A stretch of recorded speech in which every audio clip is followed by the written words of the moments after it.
Gibberellic acid कोई खाद नहीं है, यह पौधों के लिए भोजन नहीं है, यह एक हार्मोन है, एक सिग्नल है जो पौधे को सिर्फ एक आदेश देता है कि जल्दी बढ़ो। और अगर आपने यह गलत समय पर दे दिया तो पौधा अपनी सारी ताकत बढ़ने में लगा देगा और फलों को भूल जाएगा। अब आते हैं आज के समय में, जब आप दुकान पर जाते हैं तो आपको दो तरह का जिब्रेलिक एसिड मिलता है और यहीं से किसान धोखा खाता है। पहला है पाउडर फॉर्म, जिसमें 90% शुद्धता होती है, यह सबसे सस्ता है और सबसे ज्यादा पावरफुल है। और दूसरा है लिक्विड फॉर्म, जो बड़ी बोतलों में आता है। कई किसान भाई सोचते हैं कि बड़ी बोतल है, ज्यादा दवाई है तो यह ज्यादा असर करेगी, लेकिन सच यह है कि लिक्विड वाली बोतलों में दवा की मात्रा न के बराबर होती है। कि अगर आप सही रिजल्ट चाहते हैं और अपना पैसा बचाना चाहते हैं तो हमेशा पाउडर फॉर्म का ही इस्तेमाल करें।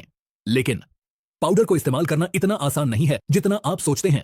इसको डालने के बाद पौधे के अंदर क्या होता है, यह जानना बहुत जरूरी है। यह मुख्य रूप से 3 काम करता है। पहला काम है कोशिकाओं का खिंचाव, विज्ञान की भाषा में इसे सेल एलोंगेशन कहते हैं। यह पौधे की 2 गांठों के बीच की दूरी को बढ़ाता है। जैसे अगर आप गन्ने की खेती करते हैं तो यह गन्ने की पोरियों की लंबाई बढ़ा देगा। इसका दूसरा काम है नींद तोड़ना, जिसे हम डोरमेंसी ब्रेकिंग कहते हैं। या कोई बीज बोते हैं लेकिन वो जमता ही नहीं है, वो सो रहा होता है। जिब्रेलिक एसिड उसे जगाने का काम करता है, उसे अंकुरित होने के लिए मजबूर करता है। और तीसरा काम जो सबसे महत्वपूर्ण है वह है फलों का आकार बढ़ाना। अंगूर की खेती में अगर जिब्रेलिक एसिड नहीं होता तो आज हम जो बड़े और रसीले अंगूर खाते हैं वो शायद कभी नहीं मिल पाते। लेकिन सावधान, याद रखें, यह पौधे की भूख बढ़ा देता है। बहुत ध्यान से सुनिए इस बात को, जब आप खेत में जिब्रेलिक एसिड डालते हैं तो पौधे का मेटाबॉलिज्म बहुत तेज हो जाता है। उसे तुरंत बहुत सारे भोजन की जरूरत पड़ती है। अगर आपने स्प्रे तो कर दिया लेकिन नीचे जमीन में खाद, नाइट्रोजन या डीएपी की कमी है तो पौधा पीला पड़कर सूख जाएगा।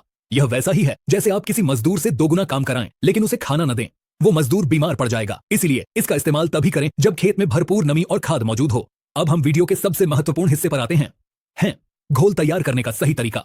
90% किसान बाजार से पाउडर लाते हैं, टंकी का ढक्कन खोलते हैं और सीधे पाउडर को पानी में डाल देते हैं। यह सबसे बड़ी गलती है। आप अपना पैसा पानी में बहा रहे हैं। क्यों? क्योंकि जिब्रेलिक एसिड पानी में घुलता ही नहीं है।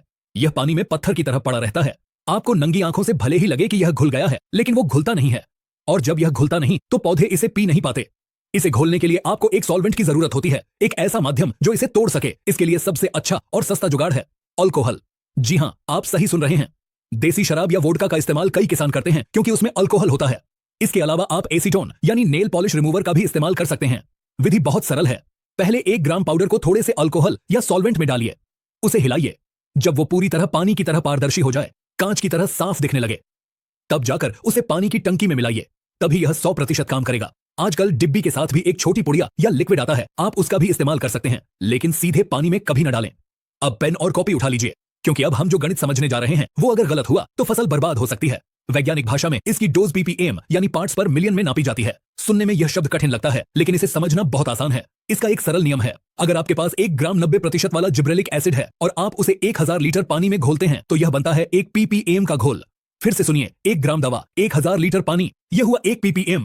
अब अगर आप उसे 100 लीटर पानी में घोल देंगे तो पानी कम हो गया, मतलब घोल गाढ़ा हो गया, तो यह बन जाएगा 10 ppm का घोल। हर फसल के लिए यह डोज अलग अलग होती है। अगर आप पत्तेदार सब्जियां उगा रहे हैं जैसे पालक, मेथी या धनिया, और आप चाहते हैं कि पत्ते बड़े हों तो आपको सिर्फ 5 से 10 ppm का घोल चाहिए। मतलब 1 ग्राम दवा को आप लगभग 150 से 200 लीटर पानी में मिलाकर पूरे 1 एकड़ में स्प्रे कर सकते हैं। इससे ज्यादा डाला तो पत्ते कड़वे हो सकते हैं या गल सकते हैं। अगर आप गन्ने की खेती करते हैं तो वहां हम लंबाई बढ़ाने के लिए थोड़ा ज्यादा डोज ले सकते हैं, वहां आप 30 से 40 ppm तक जा सकते हैं। बीज उपचार के लिए इसका डोज सबसे ज्यादा होता है। अगर बीज नहीं जम रहा है तो हम 100 ppm का घोल बनाते हैं, यानी 1 ग्राम दवा सिर्फ 10 लीटर पानी में। इसमें बीज को 15 मिनट डुबो कर रखें, सुखाएं और फिर बुवाई करें। मुर्दा बीज भी अंकुरित हो जाएगा। लेकिन यहाँ एक बहुत बड़ी चेतावनी है, अगर आप अनाज वाली फसलें करते हैं जैसे गेहूं या धान तो बहुत सावधानी बरतें। बालियां निकलते समय इसका प्रयोग बिल्कुल न करें। अगर इस समय आपने डोज ज्यादा दे दी तो तना इतना लंबा और नाजुक हो जाएगा कि जरा सी हवा चलते ही पूरी फसल जमीन पर लेट जाएगी, जिसे हम क्रॉप लॉजिंग कहते हैं, और गिरी हुई फसल का उत्पादन आधा रह जाता है। इसलिए गेहूं और धान में इसका इस्तेमाल सिर्फ शुरुआती अवस्था में कल्ले फूटते समय ही सुरक्षित माना जाता है, वो भी बहुत कम मात्रा में। अब सवाल आता है कि इसे कब डालना सबसे अच्छा है। इसे डालने का सबसे सही समय है सर्दी का मौसम। अभी जैसे दिसंबर और जनवरी का महीना है, जब ठंड की वजह से, पाले की वजह से पौधों की ग्रोथ रुक जाती है, पौधे सुन्न पड़ जाते हैं। उस समय जिब्रेलिक एसिड एक वरदान है। यह पौधे के अंदर गर्मी पैदा करता है और रुकी हुई ग्रोथ को फिर से शुरू कर देता है। लेकिन इसे कब नहीं डालना है? जब भीषण गर्मी पड़ रही हो तब इसे न डालें। जब पौधा पहले से ही सूखे की मार झेल रहा हो तब इसे न डालें। और सबसे जरूरी, जब फूल आ रहे हों, फ्लावरिंग स्टेज हो, तब बहुत सोच समझकर ही इसका इस्तेमाल करें, क्योंकि कई बार यह फूलों को झाड़ देता है जिससे फल कम बनते हैं। तो किसान भाइयों, निष्कर्ष क्या है? जिब्रेलिक एसिड एक बहुत ही शानदार टूल है, लेकिन सिर्फ समझदार किसान के लिए। यह कोई जादुई छड़ी नहीं है जिसे घुमाया और सब ठीक हो गया। यह विज्ञान है। अगर आप चाहते हैं कि पालक के पत्ते बड़े हों, गन्ना लंबा हो या अंगूर मोटे हों तो इसका इस्तेमाल करें। लेकिन अगर आप गेहूं या धान में सिर्फ शौक के लिए या पड़ोसी को देखकर इसे डाल रहे हैं तो रुक जाइए। मेरी आपको एक ही सलाह है, शुरुआत में हमेशा कम डोज से स्टार्ट करें। 10 ppm से ज्यादा न जाएं। अपने खेत के एक छोटे से हिस्से में ट्राई करें, 4-5 दिन रिजल्ट देखें और फिर पूरे खेत में डालें।